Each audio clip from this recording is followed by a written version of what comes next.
Develaciones es una experiencia estética en la que se dignifica y visibiliza la diversidad de comunidades y colectivos artísticos que han hecho de la construcción de paz una labor constante de resistencia en sus comunidades.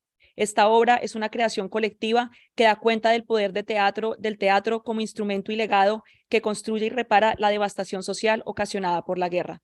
Agradecemos al CENIT en representación de Bernardo Rey por esta obra y por acompañarnos esta tarde, a Jacqueline Castillo, integrante del colectivo Madres de Falsos Positivos, quien también nos acompaña el día de hoy, a la profesora Melissa Blanco Borelli, Associate Professor of Theater and Director of Dance Program, que va a ser nuestra moderadora el día de hoy, a la comunidad académica de Northwestern University que hizo posible este evento y a todos ustedes por su asistencia. Esta es una iniciativa que cree en el potencial social y político que tienen los espacios de diálogo y reflexión propiciados desde la academia. Gracias. Thank you.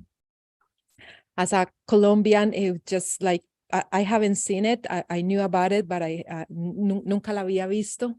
Sabía de ella y como le dije a Jacqueline esta mañana, gracias, no es palabra suficiente.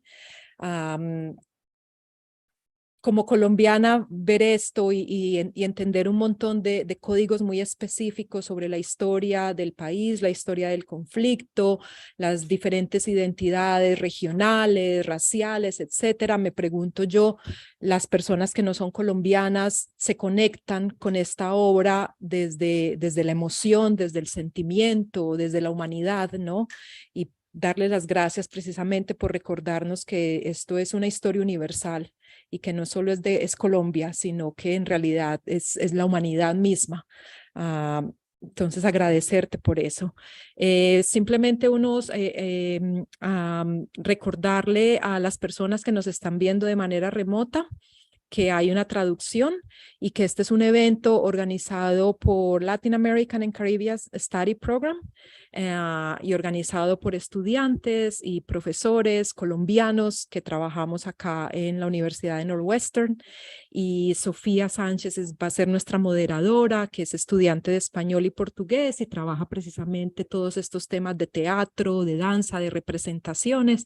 Entonces, Sofía, adelante para la conversación y el Q&A con Bernardo Rey, con Nube Sandoval, que son los directores de la obra. Bernardo está acá en persona, Nube se va a conectar con nosotros a través de Zoom, y con la profesora Melissa Blanco, que es profesora en el Departamento de Teatro y directora del programa de danza de la Universidad de Northwestern. Así que muchas gracias. Vale, muchas gracias. Pues entonces, Bernardo, pónganse cómodos. Jacqueline, tú hiciste parte de esta obra, así que nos encantaría que nos acompañaras acá también. Y la profesora Melissa, para que empecemos a tener esta conversación. Siempre es emocionante, muy emocionante ver develaciones. Se ve una y otra vez y entre más se ve, más se entienden los sentidos, los sentires y las intenciones que hay detrás de esto. Así que muchas gracias. Y una introducción, entonces, Bernardo, que nos acompaña acá, y Nube, que nos acompaña por Zoom, son los directores y fundadores del CENIT, del Centro de Investigaciones Teatrales. El CENIT tiene una larga trayectoria creando una metodología para trabajar con víctimas del conflicto armado, para trabajar con víctimas de diferentes conflictos en el campo europeo, víctimas de tortura, ¿verdad? Y durante muchos años estuvieron ustedes creando su metodología Teatro como Puente, que es, ¿no?, la arquitectura que vemos detrás del CENID. Entonces, nos complace mucho que estén acá, nos complace mucho tener en remoto a Nube. Nube se está conectando desde Minca, que es una zona colombiana que está en la selva, donde ellos han creado un espacio increíble y maravilloso. Es un teatro, es un paraíso en la mitad de la selva, donde tienen todo este espacio para dar lugar a estas creaciones, así que los invito a que los busquen en redes, a que los empiecen a seguir, porque tienen unos proyectos maravillosos. Entonces, bueno, empecemos la conversación y más adelante, si alguien tiene preguntas, yo las comunico por acá para que Nube las pueda oír por Zoom. Sí, ya, Nube ya está. Yo voy a hablar alto para que me escuchen y si hay problemas, sí se puede usar eso, pero yo creo que... Para que te oigan en Zoom. Para que Nube te oiga. Ok, bravo. Ok, perdón. Bueno, buenas noches. Gracias por estar aquí. Gracias por la invitación. Yo soy doctora Melissa Blanco Borelli y pues un placer estar aquí y vamos a empezar. En las clases que yo doy de teatro y de coreografía, cuando mis estudiantes crean, o sea, crean algo, inventan algo y nos sentamos a evaluar, nosotros hacemos un proceso que se llama The Liz Lerman Method, y en este método lo que se identifica de primero es una declaración de significado. O sea, ¿qué vieron? What did you see? Y no es opinión, es solamente yo vi o yo estuve hipnotizada por el color rojo, por ejemplo. Entonces, yo voy a decir ciertas cosas que yo vi y los que quieran decir algo pueden levantar la mano solamente para empezar por ahí, ¿no? Aquí, bueno, yo vi muchos círculos, yo vi muchas veredas, movimiento de un lado para otro. Yo vi la manera en que la identidad se destaca, pero también se borra. Y vi mucha respiración, o sea, vida. Y bueno, hasta eso voy a decir que vi. No sé, ¿quién más quiere? Bueno, era solamente para aquí, porque muchas personas cuando ven performances, quieren decir, "Oh, no entendí", o dicen algo que no tiene que ver con la intención del director o el coreógrafo. No, y como aquí tenemos al director, no quiero que la gente se sienta que no puede decir lo que vio por si acaso él va a decir, no, está incorrecto. Bueno, ok, pero voy a empezar con mis preguntas. ¿Ah? Ya. Ok, no, porque es que no vi manos, dale. Ya. Yo oí también. Ya. Oí música, oí letra en la música. Tengo mucha curiosidad sobre ese proceso de contar a través también del sonido. Desplazamiento, movilidad y en un espacio muy grande. Apropiación de la identidad cultural.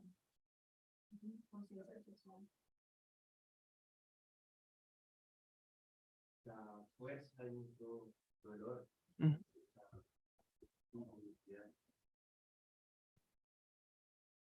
Unos objetos en cada secuencia como protagonistas, fuera prendas de ropa, artículos para pintar, instrumentos musicales, árboles, una serie de objetos.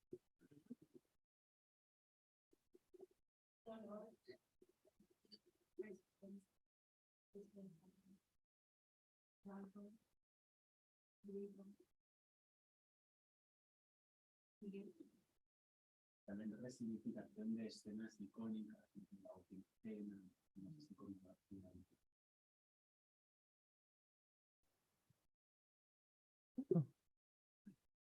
Bueno, ok. Bueno, lo que más me llama la atención de Develaciones es el retrato de una Colombia diversa, interétnica e interracial. No se le da más importancia a un grupo, sino todos crean una imagen de una Colombia colectiva. Entonces, ¿qué es el significado de esta representación para el país post-conflicto?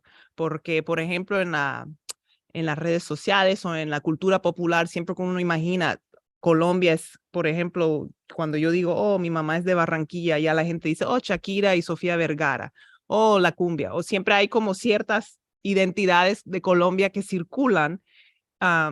Y yo no sé si aquí las personas saben, pero Colombia, después de los Estados Unidos, Brasil y Haití, tiene la población más grande de afro en el hemisferio occidental.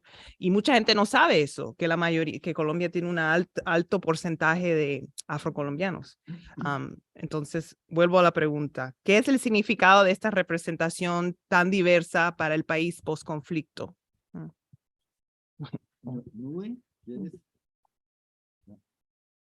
No sé si. Entonces, buenas noches a todos y todos. Lo primero que quiero aclarar es que esta obra la dirigimos 3 personas. que es Nube Sandoval, Iván Benavides, que es un productor musical y músico, y él compuso toda la música de la obra, aparte de los cantos tradicionales, que son propios de las regiones. Y yo, o sea, es una obra dirigida a 3 manos. Nosotros, la Comisión de la Verdad nos encargó hacer esta obra y nos dio unos temas, que eran los temas principales que ellos estaban descubriendo y del conflicto en Colombia. Entonces nos dieron estos temas y nosotros nos propusimos primero trabajar con gente de territorios, conocedores que hay un valor artístico y cultural impresionante, que no se le da el valor dentro de un marco contemporáneo en Colombia. Siempre se piensa allá en los territorios el folclore y se le pone como una cosita pequeña. Entonces nosotros dijimos, vamos a tratar de llevar en contexto contemporáneo la riqueza de este país y vamos a hablar desde los territorios para llevarlo a Bogotá, que es el centro cultural, donde generalmente pues, se da el mayor movimiento cultural en Colombia. Otra cosa que nos propusimos es narrar a través de un lenguaje no analítico. Dijimos, nosotros vamos a llegar a las fibras de las personas, trabajar a partir de los sentidos, teniendo también una dificultad grande, y es que la Comisión de la Verdad trata todos los puntos y toca todos los puntos de violencia de Colombia. Entonces no podíamos tomar partido ni de un lado ni del otro, sino tratar de una manera, sin tomar partido, demostrar lo que está pasando en Colombia con algunos temas que nos dio la comisión. Entonces dijimos, vamos a tratar de hacer una obra a partir de los sentidos y que le toque el tuétano a la gente. Vamos a tratar de llegar a eso a partir de territorios. ¿Sí? Entonces, y de las manifestaciones de territorios. Entonces, si ven la obra casi no tiene texto, es puras imágenes poéticas y transmitir, no mensajes, porque es que el mensaje ya es una cosa ideológica, transmitir cosas que suceden en Colombia a través de las emociones. Un poco es como la intención que tuvimos. Y para continuar, porque bueno. Nube. Nube. Es que yo No sé. Hola, ¿me ven? ¿Me escuchan? Sí. Sí, te estamos escuchando. Buenas noches a todos y a todas. Qué felicidad verlos, verte, Bernie, tanto tiempo que no te veo.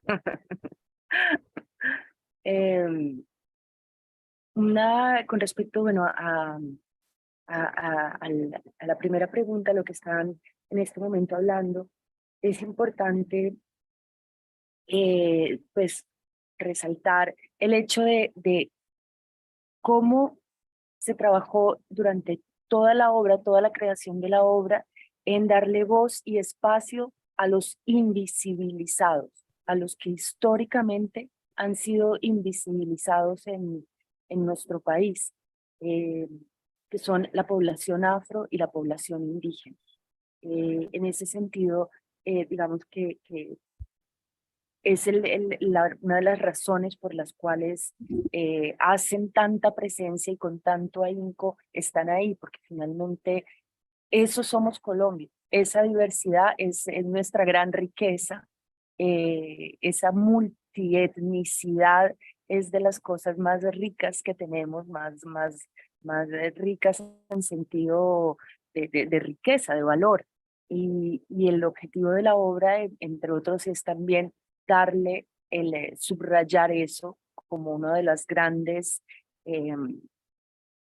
temas que la Comisión de la Verdad saca a la luz durante el mandato y en el informe final. Entonces, la pregunta segunda es del proceso creativo, para saber un poco más, ¿no? primero, ¿cuáles eran los temas? Me pregunto, ¿cuáles eran los temas que le dijo la comisión?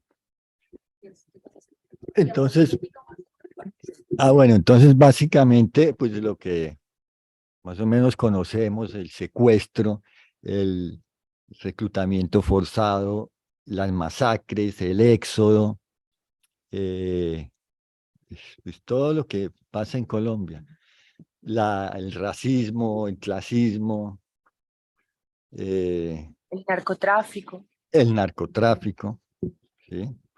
Entonces, básicamente esos fueron los temas que nos dieron.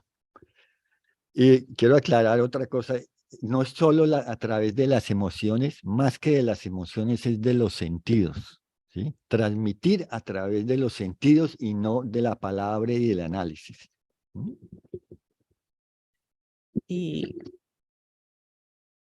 háblanos un poco del proceso de creación, cómo ensayaban, cómo, cómo llegaban a decisiones finales. Era un proceso colectivo y también tengo preguntas sobre, bueno, primero esas, cómo lo idearon colectivamente, cómo se hizo el reparto, cómo ensayaban y qué impacto tenía eso, por ejemplo, conectándolo, Jacqueline, a lo que comentaste esta mañana sobre la manera de hacer algo con el cuerpo, o sea, con las manos, tallar con las manos, aquí tocar la arena, vestirte de esa forma, cómo ayudó ese ritual de teatro, cómo fue para ti en términos de sanar, por ejemplo. Yo sé que habías hablado de eso esta mañana.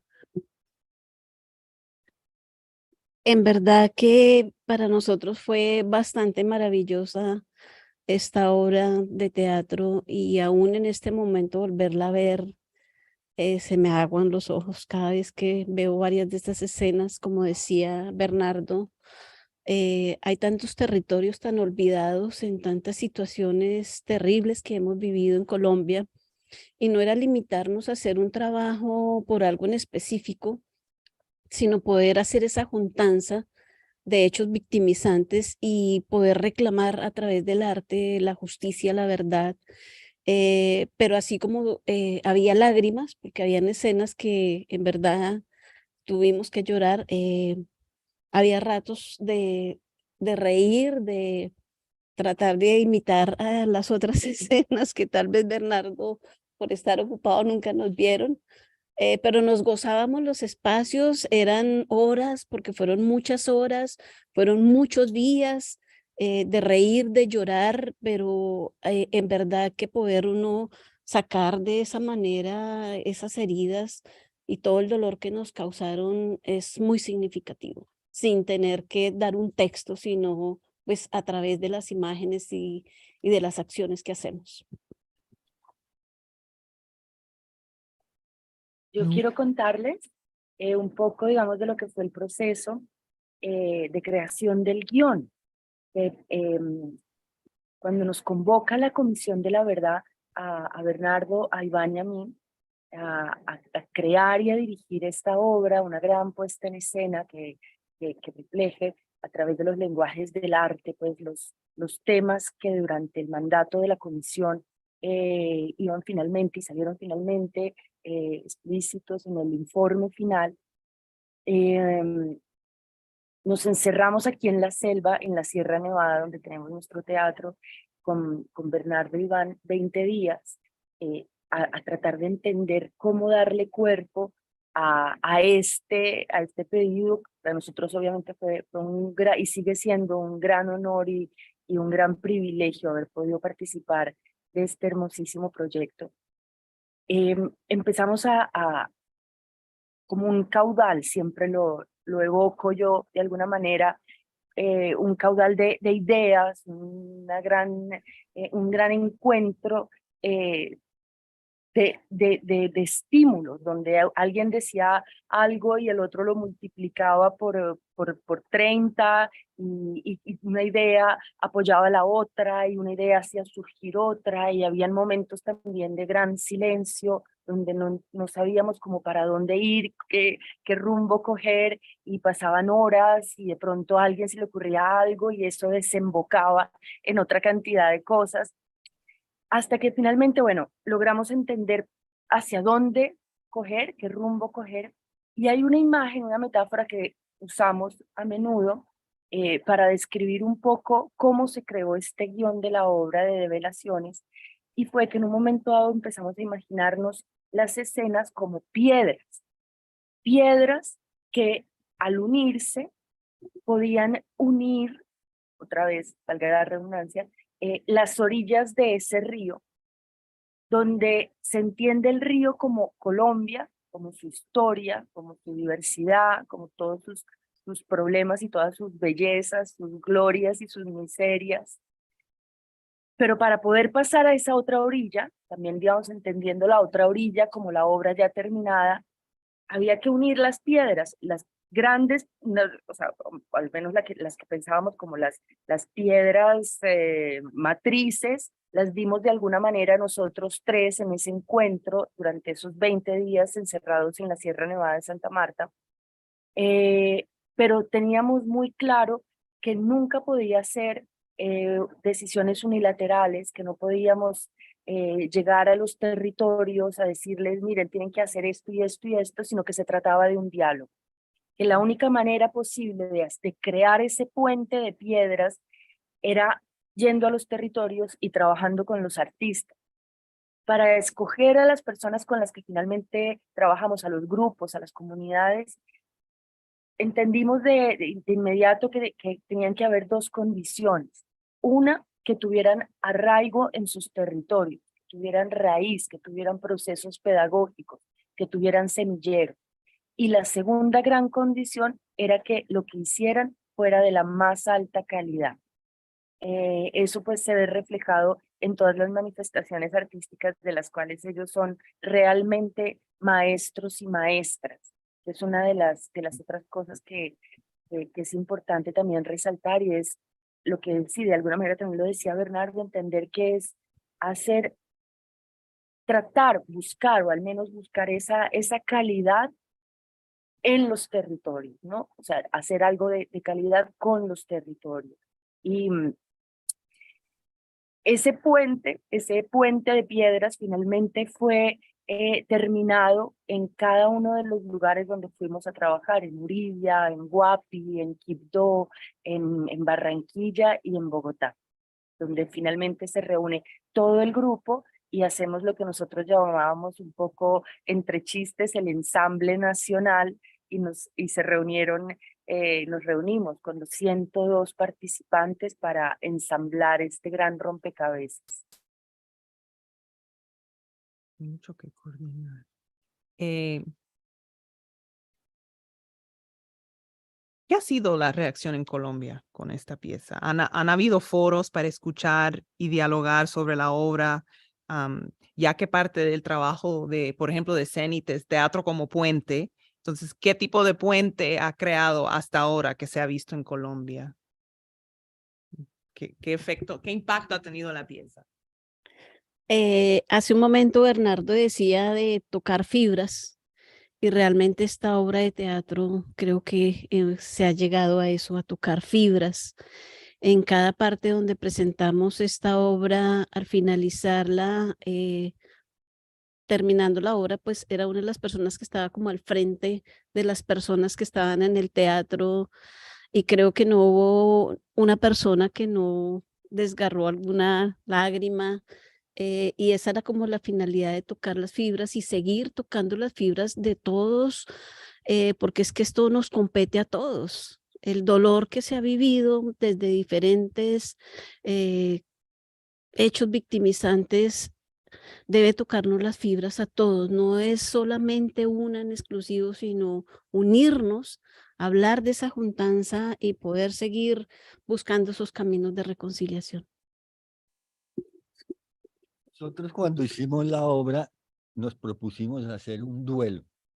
Colombia no ha vivido un duelo y lo logramos.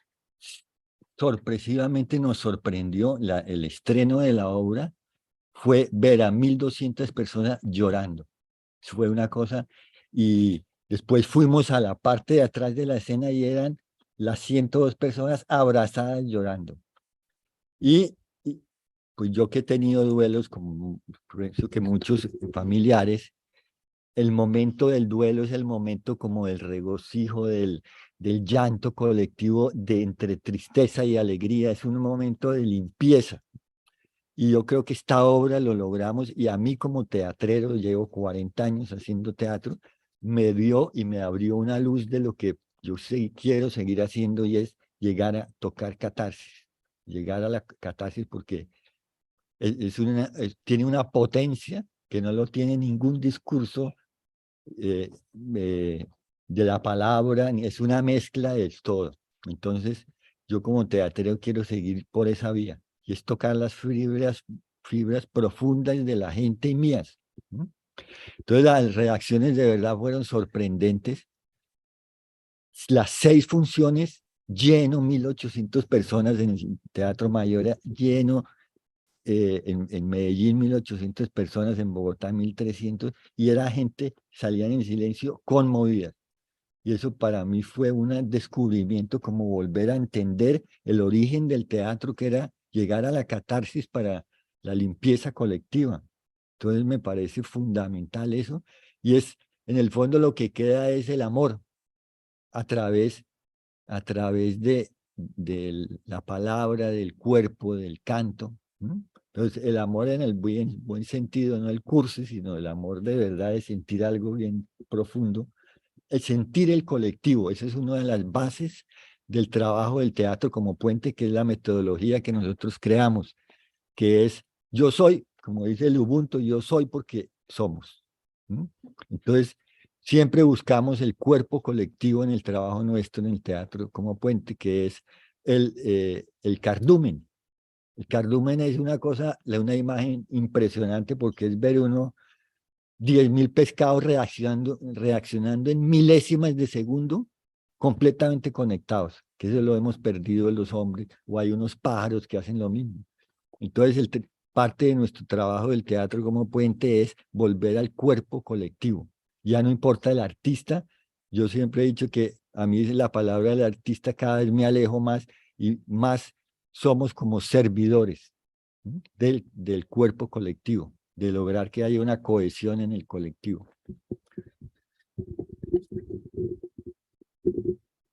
¿Estamos aquí hasta las 8? Sí, papi. Oh, bueno. Sí, voy a abrir porque yo tengo otra pregunta, pero mejor que... Las personas del público que tengan preguntas, si es la dices y yo la replico acá para que la oigan en Zoom, ¿te parece? Yo tengo una pregunta sobre el fragmento de la obra.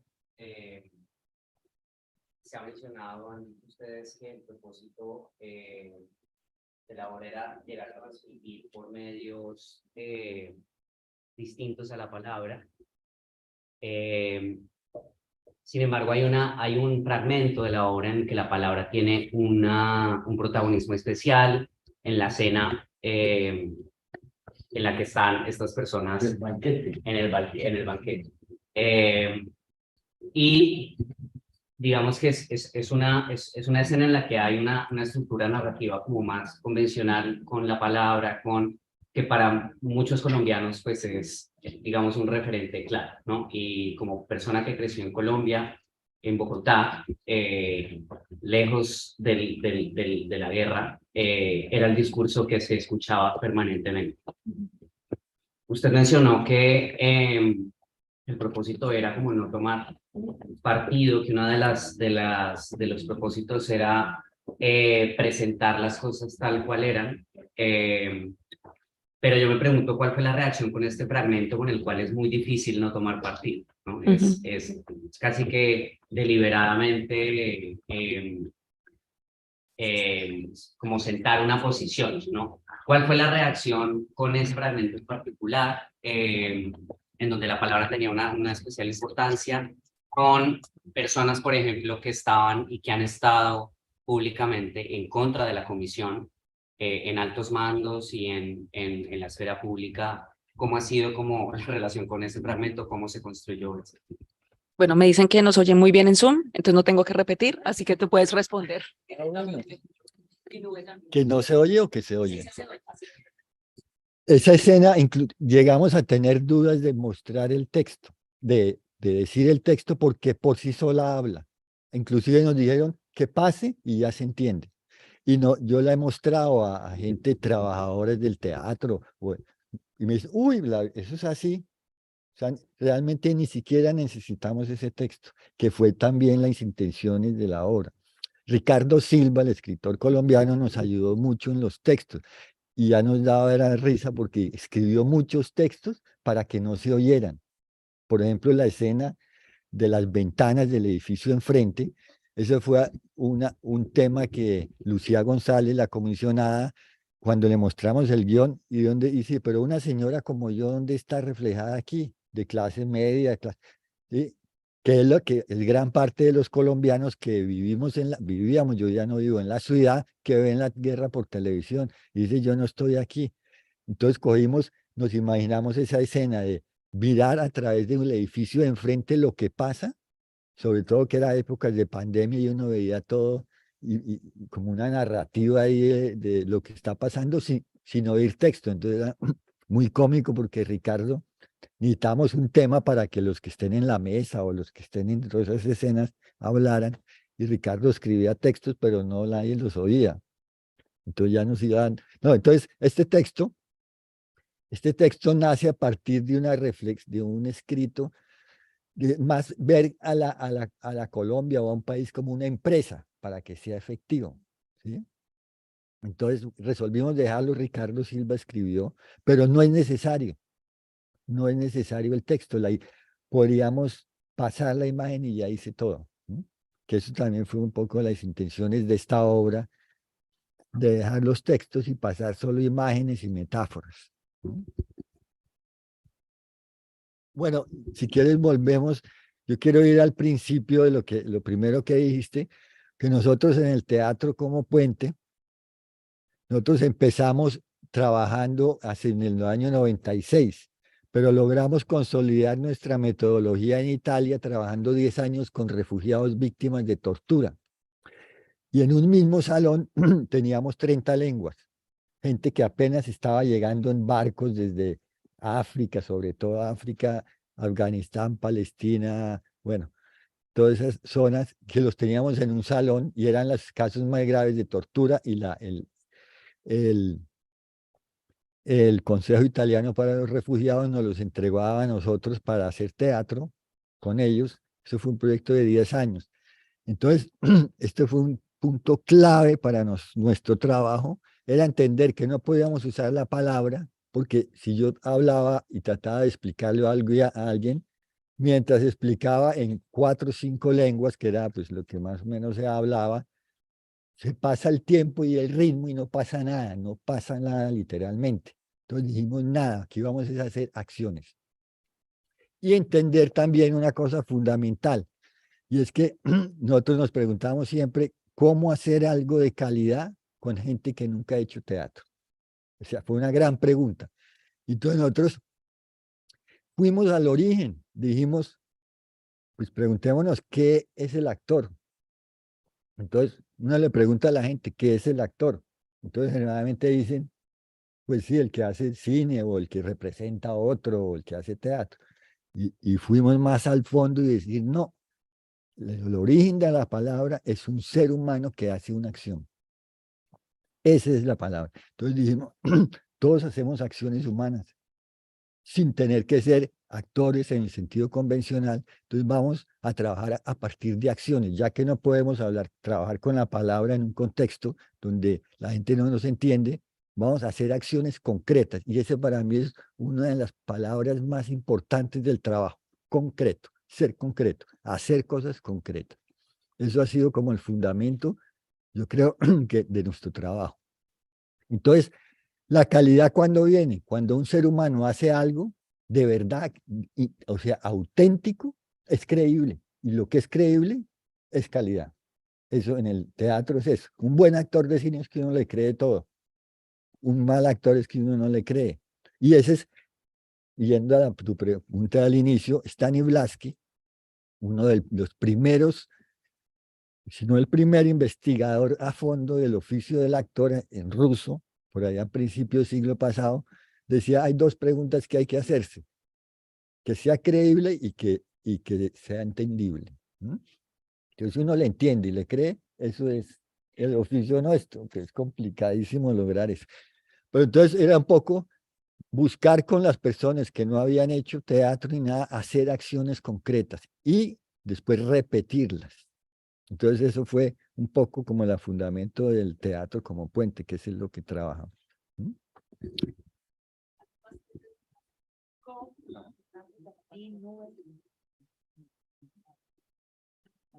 ¿Alguien más? Nube, ¿quieres agregar algo o quieres hacer la pregunta que tenías? Lisa. Pregunta es un discurso, pero bueno. Bueno, para concluir, ¿no? Pero no, yo no creo que tiene respuesta, pero vamos a ver.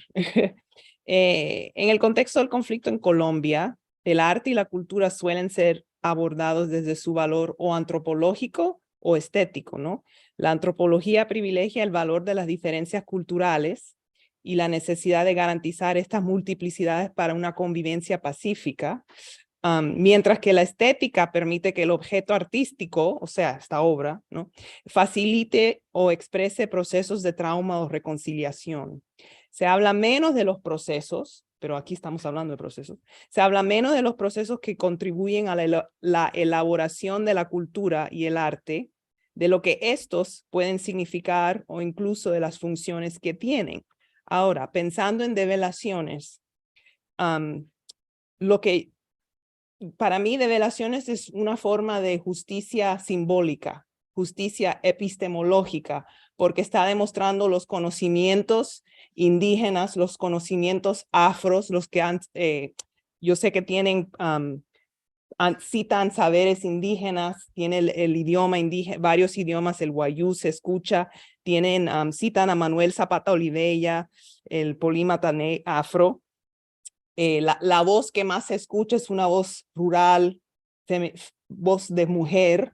Entonces, para mí eso crea como una especie de justicia simbólica, pero hoy estábamos hablando de la justicia transicional, la justicia que restaura, la justicia legal, ¿no? Entonces, la conversación o la pregunta o el comentario que tengo es, ¿es la justicia simbólica suficiente?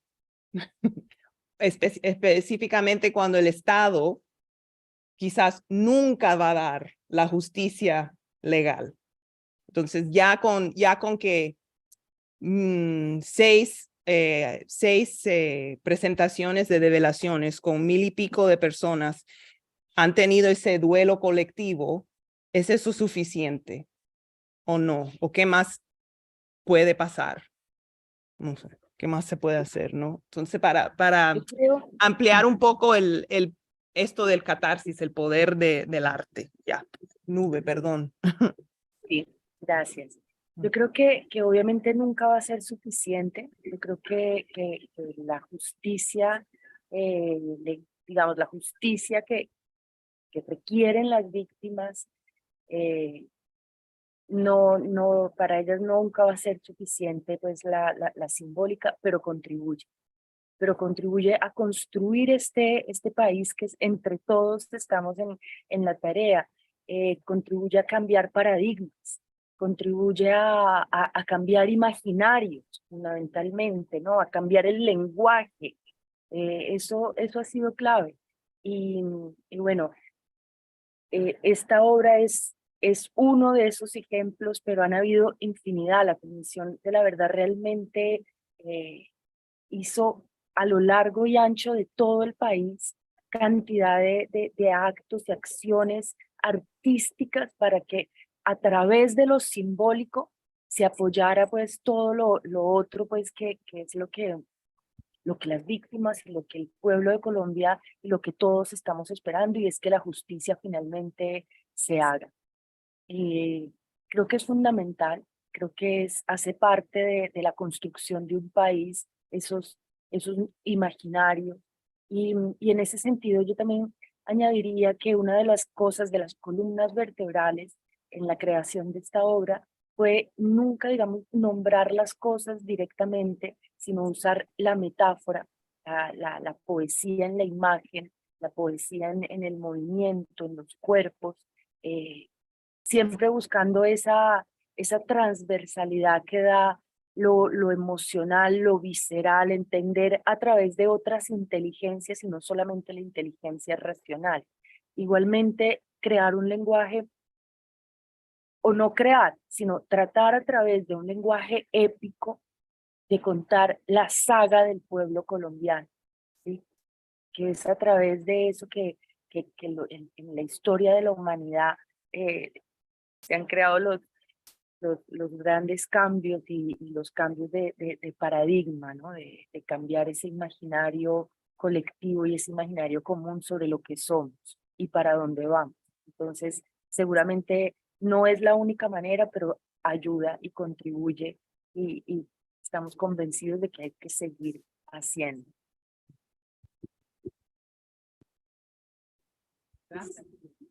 Muchas gracias, Nube. Bueno, muchas gracias a Bernardo y a Nube por permitirnos tener esta experiencia sensible y catárquica del teatro, por comunicarnos esta experiencia. Hablabas de los sentidos y cuando estábamos todos sentados viendo la obra, estaba viendo la pantalla y luego bajé mi mirada y vi este altar que Jacqueline puso hoy para nosotros, este memorial, ¿no?